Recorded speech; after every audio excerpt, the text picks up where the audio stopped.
Hello, friends, and welcome into an Outreach Radio Chicago special review of WrestleMania 32, along with some talk about the Walking Dead season finale. I'm Mike Mercado. I'm your host. You can catch the radio show every Thursday on WSBC 1240 AM Chicago. That's 10 p.m. to 10:30 p.m. We do all these great shows about what can help you out in the community. So please follow us on Twitter. I'm at mmercado2333. Like the radio page on Facebook, guys. It's at Facebook/Outreach Radio Chicago. Subscribe to us on YouTube for cool videos at YouTube/MikeMercado2333. And we're on SoundCloud. Just look up Michael Mercado.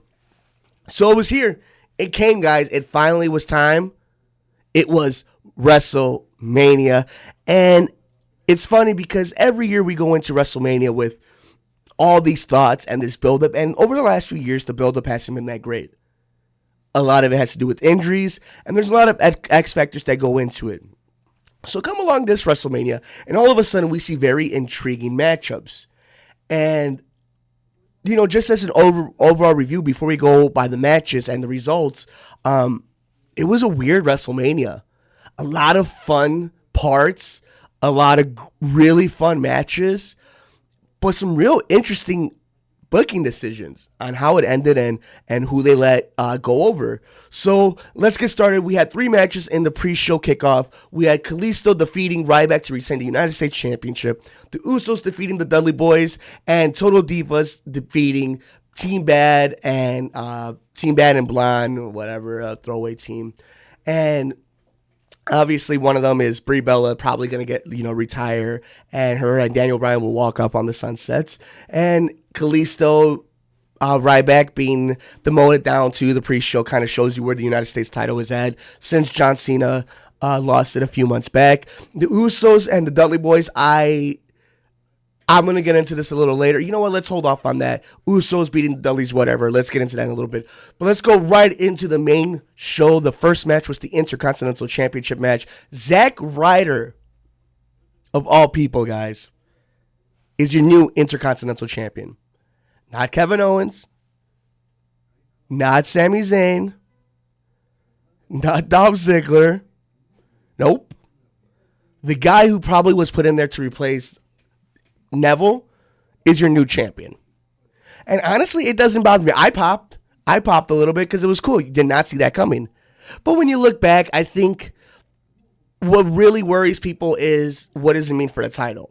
Because what it means for Zayn and Owens is that they're going to move on to their own storyline and the title's going to be out of the way. And there were some really cool spots in the match, but I mean, I don't know how I feel about it. It's an interesting booking decision. It's kind of cool. I don't think it leads to anything. I don't think all of a sudden Zack Ryder becomes a mainstream player for the WWE. But for what it's given, and at the moment, it's a pretty cool moment for Zack Ryder, and it's pretty well deserved. So, didn't see it coming. So kudos to WWE for that. The very next match, one that I was really looking forward to, is Chris Jericho versus AJ Styles. And the match just started off a little slow. All of a sudden picks up momentum, and this is one where it's funny. Chris Jericho, we always talk about, he's honestly one of my favorites. And we always talk about when he comes back, he only comes back to lose. And, what does it mean? It diminishes it. And one time he's supposed to lose, he wins. And some are going to say it's because, AJ's the TNA guy and McMahon's not going to put him over. But I don't think that's the case. I think one is you're not going to let AJ start off 1-0. At WrestleMania. You're not. I don't see backstage allowing people to do that. It has something to do with TNA. I just think you're not going to let somebody like that go 1-0 and then, and that be it. I have my own reasons for it, but I just didn't see that. I could see why they didn't do that.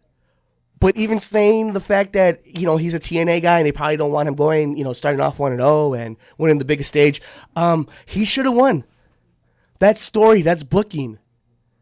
Does that mean we get another match in Chicago? I mean, that's cool. I get to go see it, I guess, but AJ should have won and that should have been the blow-off. And building stars. He's a star, but you got to prove it in the WWE. That's their mantra, right? And I just didn't see it. It was a little upsetting, but again, a good match. It's never a bad day, I guess, when you get Chris Jericho versus AJ Styles in a WrestleMania match. And then you have the League of Nations against the New Day. And this one upsets me the most in the whole card. Why in the hell are the tag team titles not on the line? So that exactly what happened in the match could happen. New Day has a big pop, a cool entrance, but the League of Nations wins. And no title changes happen. Everything is A-okay. Why the hell wouldn't you put the Usos and the Dudleys in it and make it for the titles? Make it important. Make it mean something. It's the biggest show of the night. It's the biggest superstars. You can have all the star power in the ring you want. If it means nothing, who cares? It's a fun match. Too much talent, of course, always. But the real blow-off, and I guess it comes off to it, is you have Steve Austin, Shawn Michaels, and Mick Foley come out. And first of all, Shawn Michaels looks like he's ready to go in another Iron Man match at WrestleMania. And that is ridiculous. I cannot believe that. But they have their moment, and they squash, put over, whatever you want to say. They gave a rub to the League of Nations, and eventually the New Day dancing, and then a Stone Cold Stunner to Xavier Woods, which was, perfect. It's a great moment. Was it as good as Austin, Rock, Hogan? I don't know. Was it as good as NWO DX? But at least they did something, and it looked a lot better. So I'll give them that. So you know what? Probably, yeah. You know what? I'll say it is better. It was better than that. I mean, maybe not as impactful, but it was pretty cool. It was really cool. Now it was time for my personal main event. And this one, I was torn in between. And that was Brock Lesnar versus Dean Ambrose. So when it came down to this match, my original guess was Dean Ambrose was going to go over in it. I thought this was the opportunity where you could create a star. A guy who is legitimized, doesn't need a title. You could just count on him to put on a great show. And guess what? That's what he does all the time. And maybe that's the problem. Almost 2 years ago, I had Vito Salvaggi on my show. Always a great guest back when we were doing the Windy City Wrestling Talk. And I told him, why is Dean Ambrose getting buried? And everybody was kind of like, he's not getting buried. He's just waiting his time. And yeah, he was put in a showcase match, right? A marquee match. But it was shortened. I'm pretty sure it should have been a longer match. At least it felt that way. It felt like it ended right when it started. Dean looked good, but it was a very typical WWE story when you don't want somebody to go over. Put up a great effort. He showed that he belongs. But what does it mean? Ambrose is going to be there the rest of the year, and CM Punk mentioned this. Ambrose is going to be there the rest of the year. Where's Lesnar going to be? I mean, is he going to be around more? I love Brock Lesnar. That's an attraction, and I get it. It's hard to want to make him lose. You're probably waiting it for the special bullet for that one guy to be put over, but man, you probably missed the opportunity with this one. Can you imagine Dean Ambrose pinning Brock Lesnar after that DDT on the chairs in front of 101,000 people? I mean, that could have been the moment. But he looked strong, and Lesnar's a beast, and it was fun. I thought it was going to steal the show, and it just didn't. But it was a hell of a match, and, I think it was a time where it could have gone 50-50, and I could see why you book Lesnar to win that match. As a fanboy, obviously, I wish Ambrose would have won it, but we'll see. I mean, if Ambrose, now gets out of this story and he stays in the main event level and he doesn't go back to like a Bray Wyatt, I think that's a win for him. So something to think about there. Now, in the best wrestling match of the night was this one right here. It was the one a lot of us were looking forward to. Charlotte versus Becky versus Sasha Banks, and they delivered. And thank God they got rid of the Divas title, and it is now the WWE Women's Championship. And Charlotte with a huge win over Becky Lynch.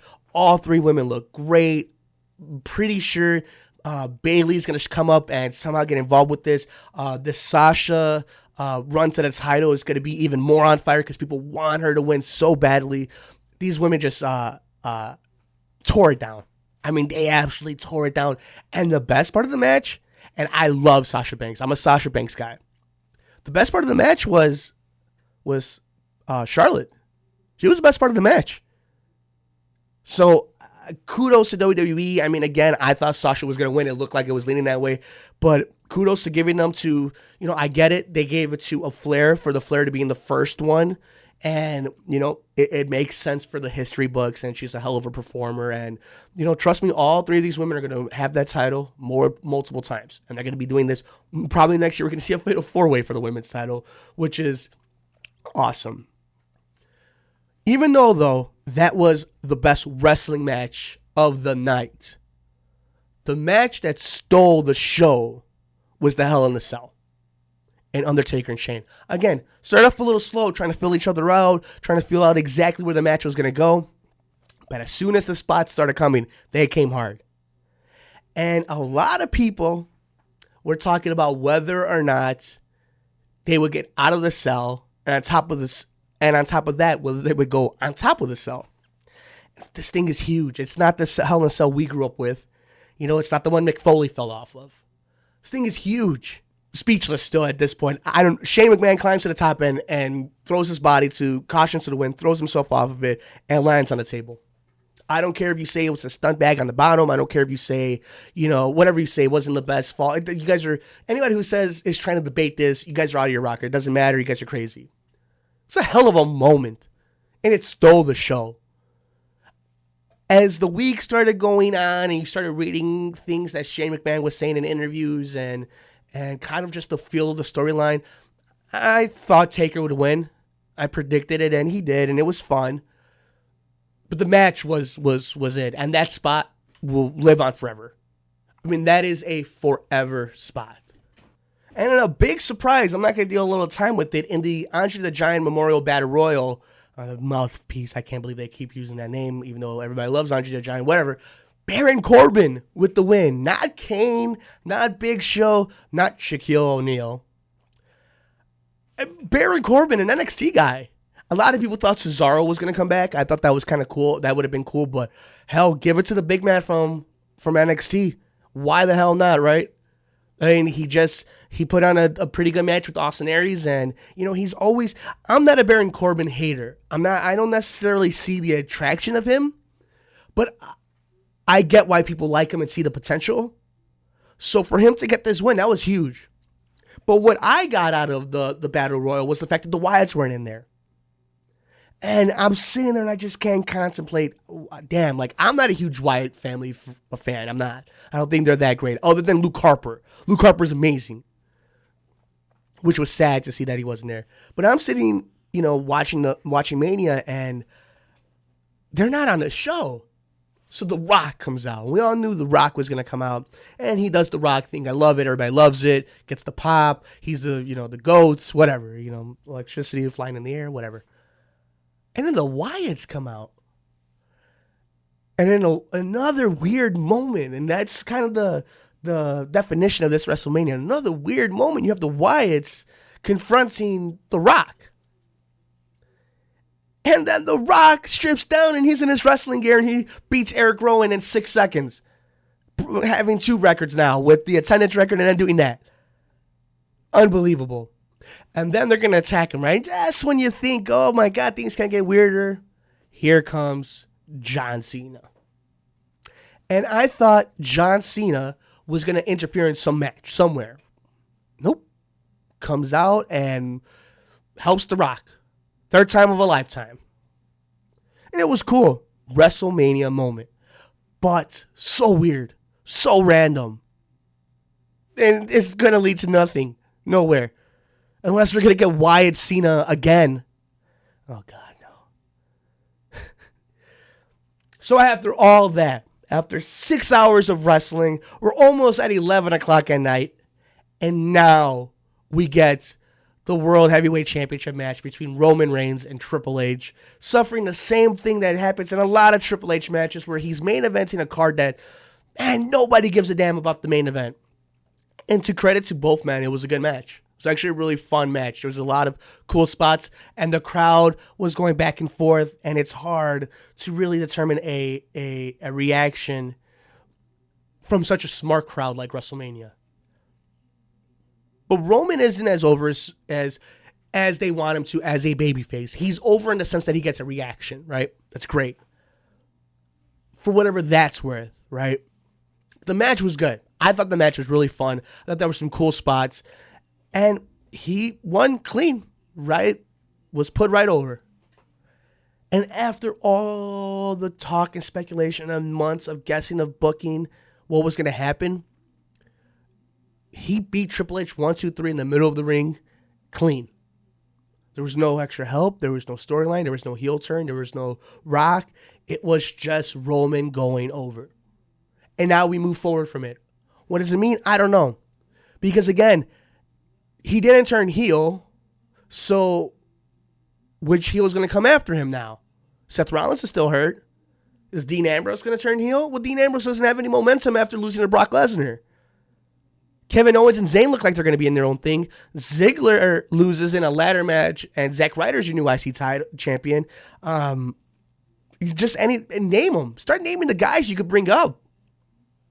I don't know where it's going. So, all in all, when it comes down to WrestleMania, it was WrestleMania. There were some awesome moments. There were some really strange moments. It was a really random, weird, unexplainable WrestleMania. So if you're asking me for a grade, I'm going to give it a solid B. Because the matches were pretty good. Some of the spots were just all-timers. But it was just some really weird booking. But again, it's WrestleMania, and just the pageantry and the atmosphere and everything that happens, it raises the grade up. And it changes things. Just like NXT Dallas. I still think NXT Dallas was better as a wrestling show. And WrestleMania was way too long. It was way too long. We don't need that much wrestling in our lives. We don't. But comes now the most exciting part of WrestleMania weekend to a lot of people, and that's the Raw after WrestleMania. So we'll see who comes up. Is it time for Finn Balor to come up? I don't think so, because after what happened at NXT, he's still your NXT champion. It's a lot of great things to talk about. I want to hear your thoughts. Tweet at me at mmercado2333. Like the radio page on Facebook at Outreach Radio Chicago. Subscribe to us on YouTube /MikeMercado2333. And we're on SoundCloud. Just look up Michael Mercado. And a quick thought, as WrestleMania was going on, I had The Walking Dead on as well. And it was a 90-minute season finale. And the episode was just okay. Negan, Jeffrey Dean Morgan, the new character, was awesome. Phenomenal. Such a badass in the 6 minutes that he's in there. But that ending pissed me off. And you know what? Some people were going to say, you're going to come back. And yeah, I'll be right back in October watching it again. Seeing who he killed. But you drag us out for 90 minutes. And you drag us out with all these interviews and telling us and teasing us to leave us not knowing. Like, not letting us simmer. Like, Game of Thrones will kill off a character right in front of your face in the most brutal way and tell you, sit on this, think about it, we'll see you next week. The Walking Dead doesn't do that. The Walking Dead loves to drag shit on. And that's just fact. That's what they do. That's a trope of the show. But I have to admit, Jeffrey Dean Morgan as Negan, he was awesome. And the shitstorm that the group has coming to them, it's going to be crazy. I still think it's... Okay, I thought originally it was going to be Glenn. Like, going all back, I thought it was going to be Glenn. I think now it's either Abraham or Daryl. Because it's starting to look that way. Like, okay, who could take a hit like that? Who was defying him? Who were they teasing? Who weren't they teasing enough? So that's how I think it went down. I really wish they just would have showed you and let us think about it and let it steam for 6 months. But, hell, I say all that and I'll be there in October watching it. So again, I want to hear your thoughts. What did you think about the Walking Dead season finale? Please tweet at me at mmercado2333. Like the radio show on Facebook at Outreach Radio Chicago. You can listen to us for a brand new episode every Thursday on WSBC 1240 AM Chicago. You can find us on YouTube. Just look up Mike Mercado 2333. And we're also on SoundCloud. Just look up Michael Mercado. Thank you so much, guys. Please, I hope you guys enjoyed WrestleMania. I hope you guys enjoyed The Walking Dead. Let us know your thoughts. And baseball season's here, guys. baseball season's here, which means I got to head up to the north side and watch my Cubbies try to go for the World Series. Thank you guys. We'll see you next time on Outreach Radio Chicago.